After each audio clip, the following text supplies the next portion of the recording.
Hola, soy Alejandra Giacobone, yo soy musicoterapeuta clínica, me gradué en el año 86 en la carrera de musicoterapia de la Facultad de Medicina de la Universidad del Salvador, en Argentina, y desde ese momento hasta ahora ejerzo la musicoterapia clínica.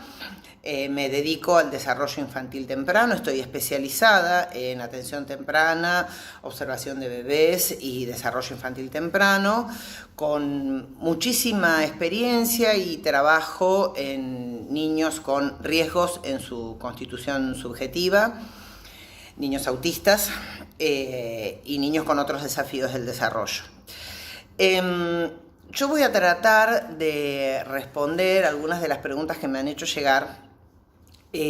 Pero antes les quería comentar, tratando de no extenderme demasiado, que la musicoterapia como profesión es muy antigua, no es una profesión nueva. En los años 50 más o menos ya empieza a desarrollarse la disciplina en Europa y bueno, va creciendo y va trasladándose a Latinoamérica y fundamentalmente en Argentina tiene un gran desarrollo y como cualquier otra disciplina o práctica profesional hay distintas orientaciones, posicionamientos en la manera de pensar a ese otro que es nuestro paciente o que es el destinatario de nuestras intervenciones, nuestros pensamientos, nuestras conceptualizaciones.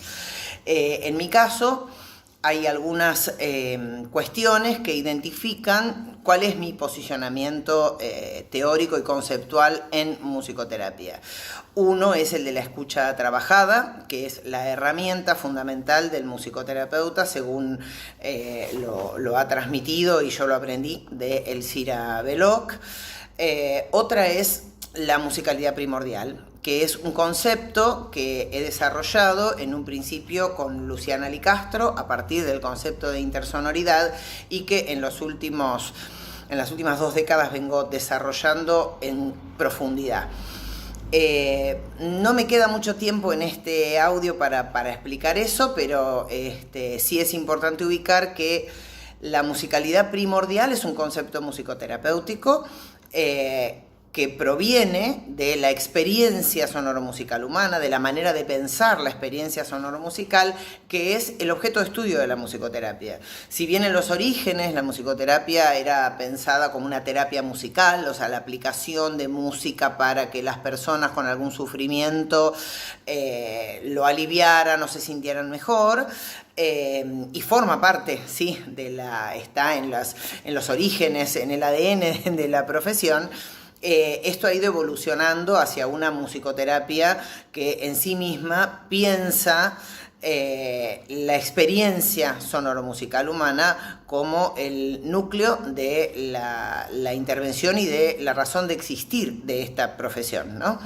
Entonces, para no perder más tiempo, quiero intentar algunas respuestas a estas preguntas que me han hecho llegar, que las voy a leer todas juntas y así puedo ir comentando algunas cosas al respecto de las mismas. ¿La música es una herramienta en la clínica del autismo? ¿Cómo la utilizás? ¿Por qué? ¿Cuáles son los beneficios de la musicoterapia para una persona autista? ¿Qué aporte tiene la musicoterapia para la inclusión del autista en la sociedad? ¿Qué papel juega el cuerpo en la musicoterapia? ¿Cómo el niño autista desarrolla el sentido auditivo? Bueno, si yo pudiera responder rápidamente todo esto, sería algo del orden de lo mágico, ¿no? Porque para responder todo esto hay 60 años de profesión, una carrera de grado que dura de 4 a 5 años, más toda una especialización posterior, en este caso en autismo. O sea que sería muy difícil que yo les pueda responder todo esto, pero sí puedo acercar algunas cosas, ¿no?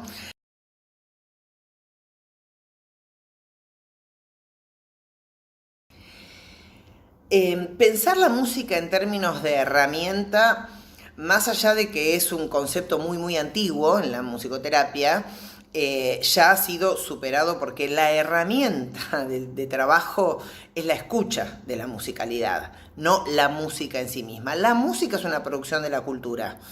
La música es una de las artes, por no decir una de las principales, que el ser humano desarrolla, y en la medida que se instala en la cultura, es capaz de producirla y o de escucharla.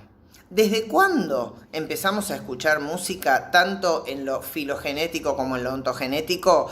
Y bueno, tendríamos que pensar y estudiar mucho, ¿no? Entonces, en la clínica del autismo, el continuo recurrir a lo musical, que es mucho más amplio que pensar la música, pero en muchos casos es a la música, tiene que ver con algo mucho más profundo que el hecho de la música como herramienta. La herramienta es la escucha, no es la música.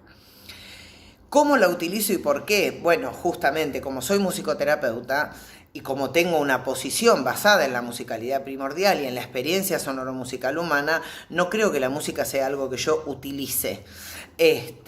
Ni hay una razón para utilizarla. Lo que yo despliego y desarrollo, como muchos otros musicoterapeutas clínicos, es una escucha de las producciones sonoras de la persona a la que estoy atendiendo, en este caso una persona con autismo o con riesgo de padecerlo. La manera en que escucho sus producciones son alojadas en una cualidad discursiva. El discurso sonoro-musical puede tener algunos correlatos o similitudes con el discurso verbal, pero es otro discurso y está justamente anclado desde el pensamiento de la musicalidad primordial en nuestra existencia humana. Nos humanizamos en la musicalidad. Posiblemente por esto una y otra vez profesionales no musicoterapeutas necesiten recurrir a la música como un lugar de entrada en el trabajo con las personas autistas o con los niños, en este caso, con riesgo de padecerlo. Pero se trata de la escucha, no se trata de la aplicación de la música, ni se trata del uso de la música.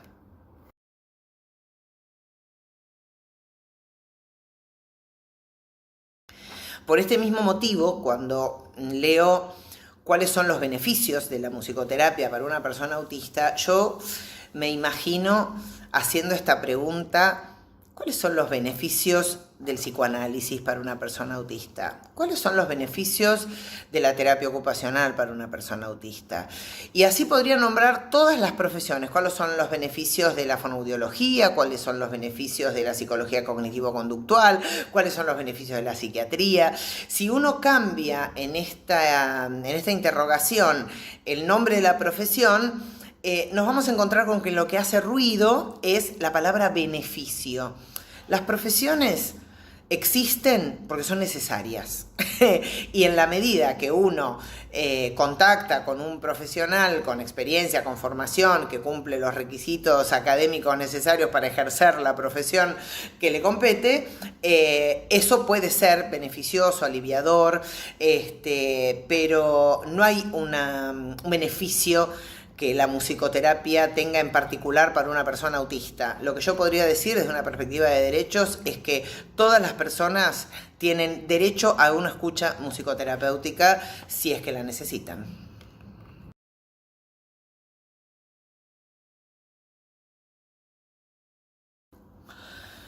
¿Qué aporte tiene la musicoterapia para la inclusión del autista en la sociedad? Bueno, acá me es inevitable hacer un recorrido acerca de la historia de la musicoterapia. Históricamente y particularmente cuando yo estudio la carrera a principios de los 80, la musicoterapia se presentaba como la práctica privilegiada en el acceso al encuentro, si es que era posible algún tipo de encuentro con los niños y con las personas autistas. La musicoterapia, no la música.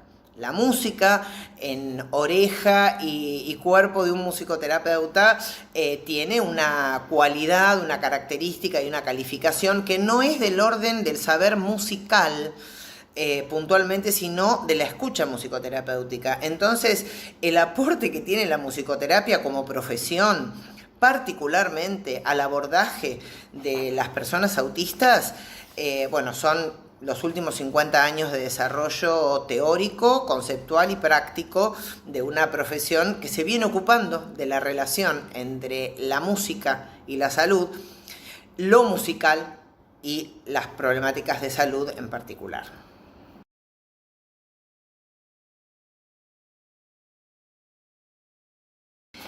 ¿Qué papel juega el cuerpo en la musicoterapia? Bueno, acá también podríamos estar mucho tiempo relacionándonos con esto. Creo que para este video lo que puedo como aportar es la idea de que hay un fuerte cuestionamiento en la conceptualización de la musicalidad primordial, que es el del modelo binario cuerpo-palabra. La mayoría de los desarrollos teóricos acerca del desarrollo humano, del desarrollo constitutivo, subjetivo, infantil en particular, que ubican como un acceso a lo corporal o un desarrollo de la corporeidad y un acceso al lenguaje verbal o una apropiación de la palabra. Lo primero que hemos hecho algunos musicoterapeutas es agregar una terceridad. Existe la corporeidad, que es una construcción, existe la sonoridad, que es otra construcción, y existe la verbalidad, que es otra construcción. Entonces, si uno pudiera separar para comprender las expresiones humanas y las comprensiones humanas en sonoridad, corporeidad, verbalidad, lo sonoro, lo verbal, lo corporal, posiblemente podamos acceder a una comprensión mucho más profunda de esta pregunta que hace foco en el cuerpo, cuando justamente muchos desarrollos musicoterapéuticos a lo que nos referimos es a que para que el cuerpo se construya como tal, para que el organismo devenga cuerpo y para que la fonación devenga voz, se requiere una musicalidad primordial que se manifiesta en esos modos de ser con otro. Y cuando hablo de musicalidad primordial, me refiero a eso que nos preexiste, nos coexiste y nos trasciende, que es la musicalidad, en la que va a ser posible las manifestaciones corporales, verbales y toda la expresividad que nos permite hacer vínculo con otro y constituirnos subjetivamente.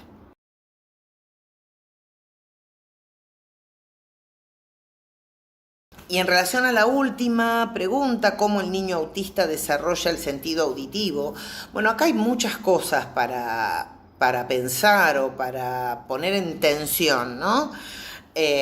Así como les decía al principio, prestamos particular atención a la escucha del discurso sonoro-musical, porque el discurso sonoro-musical tiene las características básicas de todo discurso: tensión-distensión, antecedente-consecuente, presencia-ausencia. Y desde estos lugares es que, desde las teorías musicoterapéuticas, muchos cuestionamos el uso de algunas metáforas sonoro-musicales que no es que no coinciden, por ahí es como que no están claramente representando lo que está sucediendo, ¿no? Cuando se escucha la palabra resonancia, cuando se habla de un concierto de movimientos, bueno, hay un montón de cosas que es inevitable para los seres humanos hablar desde esas metáforas, justamente porque lo musical es humano.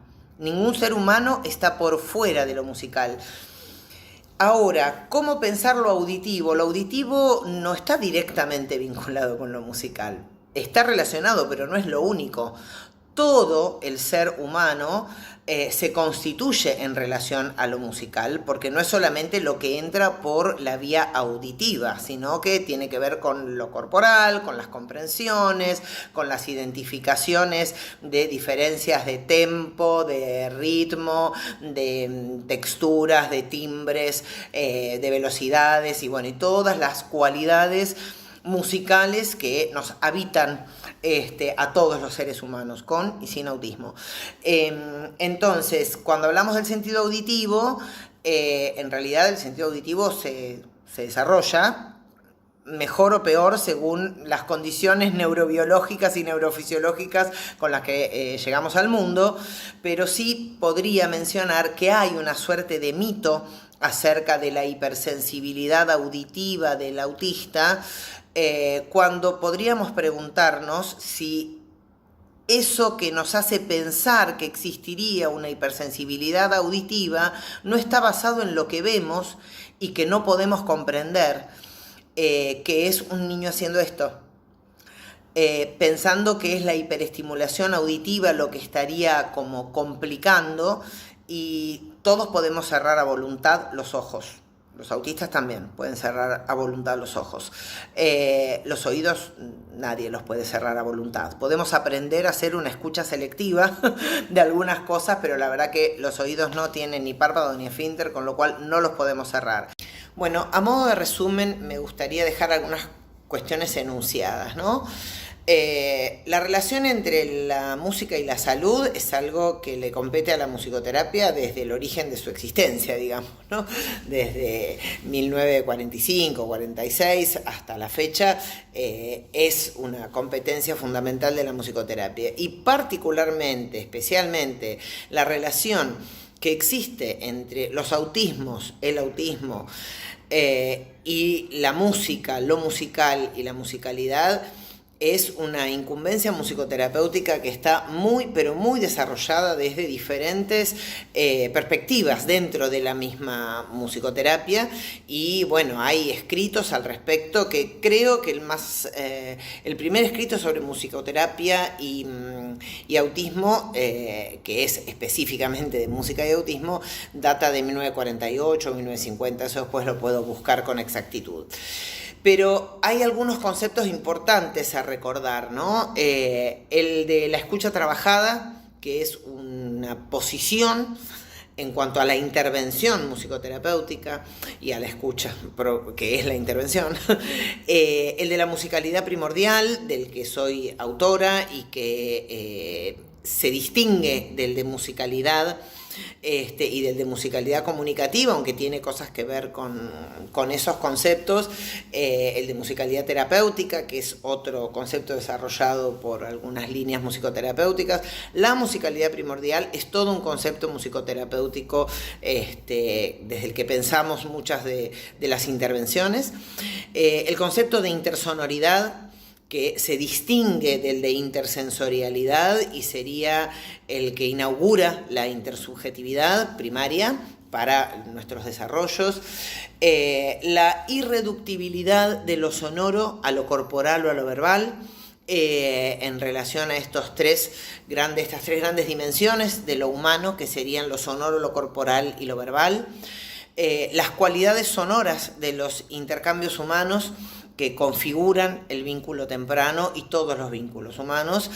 Esos son algunos de los conceptos que, bueno, venimos trabajando hace muchos años y que forman parte del acervo conceptual de la musicoterapia y, por lo tanto, de las intervenciones. La intervención musicoterapéutica en autismos, la clínica de la musicoterapia en los autismos, es lo que nos ha hecho a algunos musicoterapeutas construir conceptualizaciones para entender eso que acontece y que no es traducible, no se traduce. La intervención co-construyendo un motivo melódico-rítmico con una persona autista es un modo de intervenir musicoterapéuticamente que no tiene traducción, pero que en sí mismo configura un discurso y un efecto transformador. Bueno, muchas gracias.